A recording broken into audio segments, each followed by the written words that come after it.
कुंभ मेले में 1 दिसंबर से बटेगी अखाड़ों को पहले जमीन, इसके बाद आचार्य और दंडी बाड़ा, फिर संस्थाओं को मिलेगी भूमि। नगर व उसके आसपास व मेला क्षेत्र में विकास कार्य कराने के लिए, मेला सकुशल संपन्न कराने के लिए कार्य योजना भेजी गई थी। उसके अंतर्गत प्रथम चरण में 10 विभागों से संबंधित 668 करोड़ रुपए की योजनाएं शासन ने मंजूर की थी, जिस पे कार्य चल रहा है और उसका धनराशि हम लोग को प्राप्त हो चुकी है, विभागों को प्राप्त हो चुकी है। सीधे हम लोग उसका अनुश्रवण कर रहे हैं। ये सभी कार्य 30 नवंबर तक पूरे करने के आदेश थे। काफ़ी कार्य इसके 30 नवंबर से पहले पूर्ण हो चुके हैं और कुछ कार्य अभी तेजी से चल रहे हैं। दिसंबर के प्रथम सप्ताह में हम लोग समीक्षा करेंगे और ये देखेंगे कि जो कार्य जो पूरे होने थे वो पूरे हो गए। अगर नहीं हुए तो उसका अगर औचित्यपूर्ण कारण हुआ तब तो ठीक है, अगर औचित्यपूर्ण कारण नहीं हुआ तो उसमें दंडात्मक कार्रवाई शासन स्तर से भी ली जाएगी। इससे सख्त निर्देश। द्वितीय चरण के जो कार्य थे, जिसमें मेला क्षेत्र के अंदर के अस्थायी कार्य ज़्यादा हैं और स्थायी प्रकृति के भी कार्य हैं, उसमें 23 विभिन्न विभाग हैं और 491 करोड़ का प्रस्ताव थे। इन कार्यों के लिए भी धनराशि हमको प्राप्त हो चुकी है, विभागों को प्राप्त हो चुकी है, स्वीकृति प्राप्त हो चुकी है और ये कार्य भी अब चल रहे हैं। इनमें से ये कार्य 31 दिसंबर तक पूर्ण होने हैं, जिससे मेले 1 जनवरी तक हम मेले के लिए जो 14 जनवरी से आरंभ होगा उसके लिए हम लोग तैयारी पूरी कर लें। ये कार्य का अनुश्रवण अब बहुत तेजी से इस माह में किया जाएगा। साप्ताहिक अनुश्रवण, स्थल निरीक्षण और ये अगले 15 दिन विशेष रूप से हमारे लिए महत्वपूर्ण है, जिसको हमें करना है कि गुणवत्ता सुनिश्चित करते हुए ये कार्य पूरे किए जाए। इसके अलावा जो नवीन प्रयोग किए जा रहे हैं इस कुंभ मेले में, जो कि मैं बताने योग्य हैं, वो ये है कि सबसे पहले तो हम लोगों ने इस बार लेआउट प्लानिंग ऐसी की है जो कि कल्पवासियों के लिए और तीर्थयात्रियों के लिए सुविधाजनक हो सेवाएं। तो सबसे पहला कार्य यह है कि जो चिकित्सालय है वो एक ही जगह पर एक साथ होंगे, जिससे कि आयुर्वेदिक हो, होम्योपैथिक हो या एलोपैथिक चिकित्सालय हो, यथासंभव एक स्थान पर इनको रखा जाएगा। जो विभिन्न विभाग हैं, बिजली, सड़क, पानी से संबंधित, इनका भी सेक्टर कार्यालय एक ही स्थान पर होंगे। इसके अतिरिक्त जो दुग्ध के या पीडीएस के या अन्य शॉप्स होंगे वो भी हर सेक्टर में एक स्थान पे होंगे, शॉपिंग कॉम्प्लेक्स की तरह से, जिससे कि जो भी व्यक्ति एक चीज़ लेने जाए वो हर चीज़ ले आए, उनको कोई कठिनाई ना हो। पॉलीथीन का प्रयोग पूरी तरफ से वर्जित होगा, उसमें दंडात्मक कार्रवाई भी की जाएगी। जो शासन के 5,000 रुपये तक का फाइन है उसको अमल में लाया जाएगा। यहाँ पर जो भी बेचेगा, उपयोग करेगा, पॉलीथीन में सामान बेचेगा, उस पर सख्ती होगी।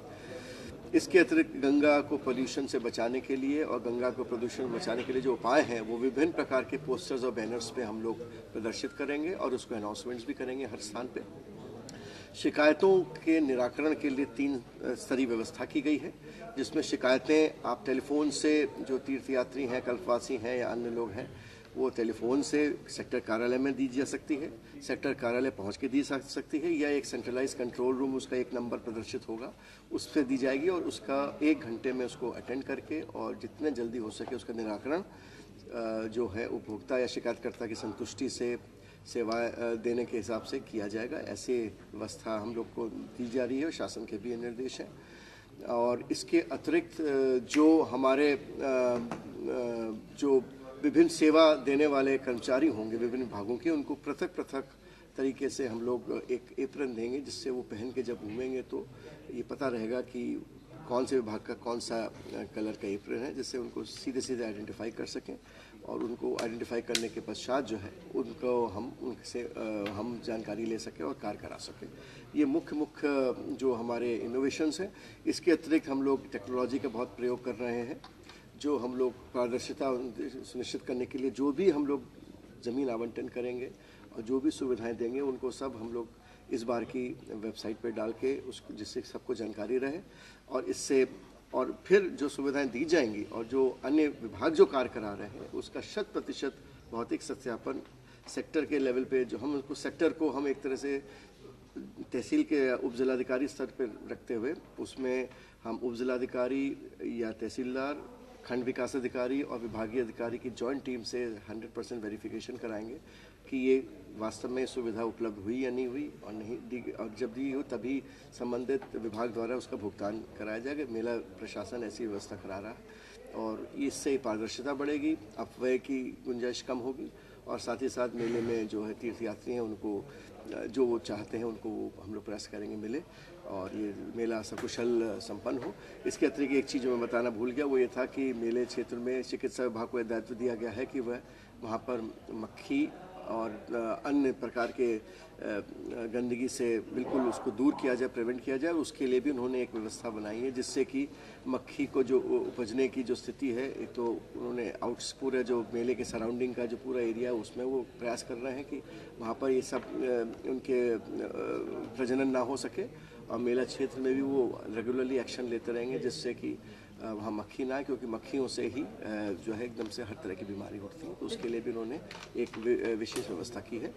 इसके अतिरिक्त गंगा नदी हमारी यमुना नदी दोनों में प्रदूषण ना हो, इसके लिए हम लोगों ने अभी से ही सेंट्रल पोल्यूशन बोर्ड से रिपोर्ट लेनी आरंभ कर दी है। रिपोर्ट दो प्रकार से आएगी।